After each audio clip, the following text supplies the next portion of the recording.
Arrivé à la demande de l'ancien entraîneur Oscar Garcia, l'été dernier, Patrick Pantz s'est engagé avec le Bayer Leverkusen. Le club allemand a négocié des bonus et un pourcentage à la revente sur l'Autrichien, arrivé libre. The Athletic a affirmé que Gabriel Martinelli va signer un nouveau contrat avec Arsenal jusqu'en juin 2027, car l'ailier brésilien est devenu un élément incontournable pour Mikel Arteta.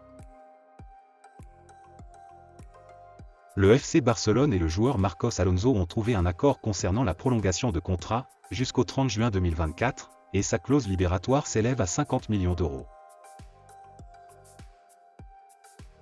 La commission de discipline de la FIFA a sanctionné la fédération uruguayenne et 4 de ses joueurs pour des incidents lors du match de la phase de groupe de la Coupe du Monde face au Ghana, jugés responsables du comportement discriminatoire de ses supporters, ainsi que de la conduite de ses joueurs. La fédération uruguayenne devra respecter un huis clos partiel lors du prochain match à domicile de sa sélection.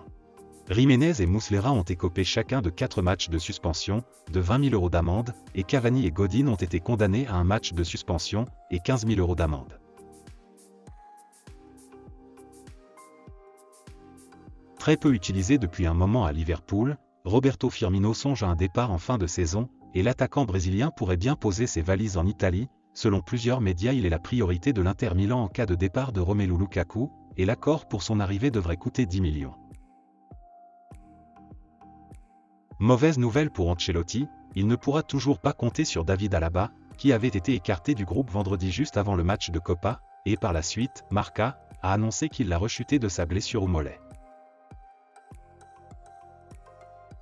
Comme annoncé depuis plusieurs jours, l'intérêt de Nottingham Forest pour le portier du PSG Keylor Navas se renforce. Le gardien costaricien, qui a récemment refusé une offre d'Al Nassr en Arabie Saoudite, est d'accord pour rejoindre Nottingham Forest, et les négociations sont en cours entre le PSG et le club de Première Ligue pour trouver la meilleure formule. Gros coup dur pour Ousmane Dembélé, l'international français a été contraint de céder sa place à Pedri à la 25e minute, ce samedi face à Gérone lors de la 19e journée de Liga. Cette blessure est un coup d'arrêt pour Ousmane Dembélé, qui réalise une saison 2022 à 2023 solide. Le quotidien catalan Mundo Deportivo a révélé que le Barça aurait pris la température au sujet du joueur de 26 ans, qui figure sur la liste de joueurs libres en juin prochain. L'international japonais, qui était présent à la Coupe du Monde au Qatar, a longtemps été suivi par le Borussia Dortmund sans véritablement aller plus loin dans les discussions.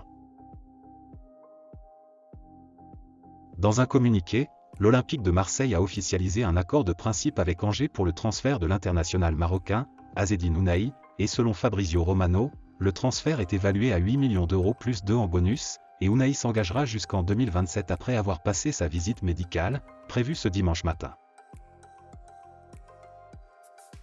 Le Bayern Munich avance au ralenti depuis la reprise de la Bundesliga. La faute peut être à l'absence d'un grand buteur dans les rangs bavarois, mais la cible prioritaire du club allemand serait toujours Harry Kane, et d'après les informations de Valentina Masri, les Spurs pourraient réduire leurs exigences pour un club étranger afin de ne pas renforcer la concurrence. Si Chelsea, Manchester City ou Manchester United devront miser plus de 150 millions d'euros sur Harry Kane, le Bayern Munich aura le droit à quelques millions de réduction. Reste à savoir si ce coup de pouce facilitera le départ de Kane en Allemagne la saison prochaine.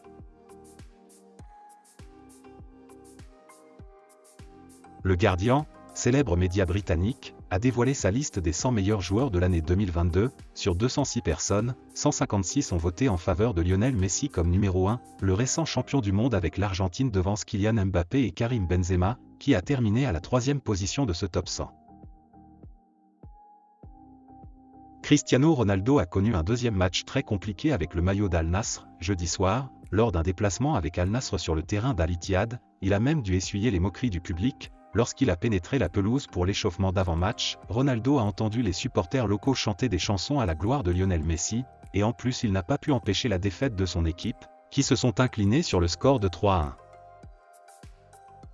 Donc voilà, c'est la fin de cette vidéo. N'hésitez pas à me dire ce que vous en pensez dans les commentaires et surtout n'oubliez pas de vous abonner et de mettre un petit pouce bleu si la vidéo vous a plu, et on se dit à la prochaine pour une nouvelle vidéo.